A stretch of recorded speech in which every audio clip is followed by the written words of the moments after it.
Ассаламу алейкум, дорогие друзья. Сегодня 13 июня 2022 года. Сейчас 4:30 утра. Я проснулся сегодня в 2 часа ночи, за полчаса примерно перед молитвой.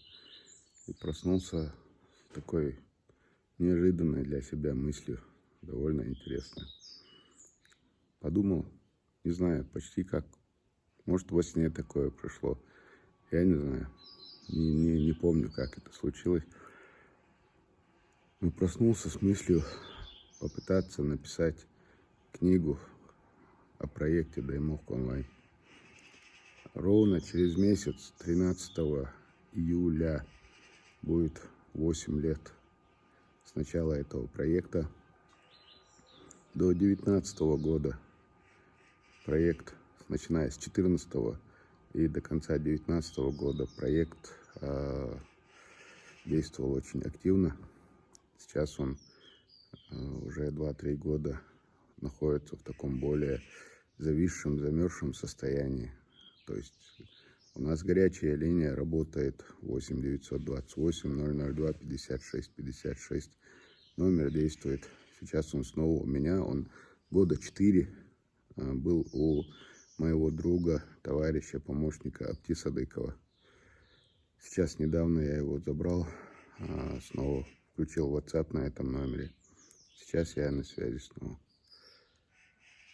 Вот думаю попытаться написать книгу об этом.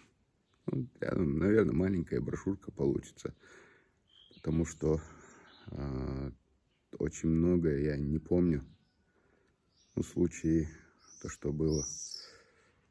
У меня достаточно часто бывает, что люди на улице, незнакомые люди, подходят или там пишут, или звонят, подходят, за что-то благодарят.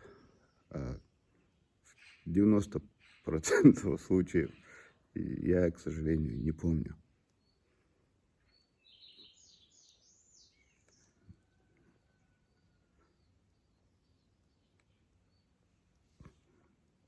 Не помню.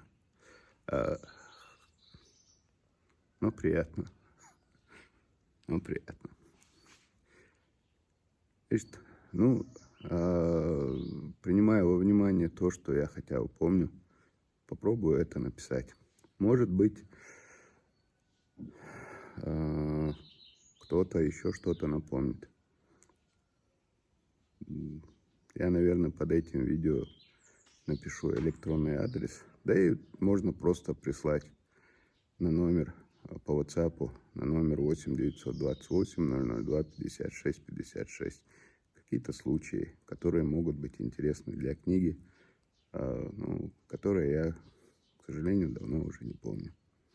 Я просто не помню не потому, что мне нет дела до этого. Просто, как сказать, было достаточно много чего. А запоминать я не старался это. Не было такой задачи. Поэтому многое, к сожалению, не помню. С другой стороны, когда человек подходит или звонит и за что-то благодарит, а я этого не помню, я наоборот радуюсь этому. Не знаю почему, но я радуюсь. Такие вот дела. Так что, если у меня хватит усидчивости, таланта какого-то и времени в этом мире, попробую что-нибудь написать об этом проекте. Надеюсь, что если у меня получится, что книга будет кому-то еще полезна. Вот такие дела. Вставайте с утра пораньше. На утреннюю молитву обязательно вставайте. И еще раньше. Hadi köy. Täällä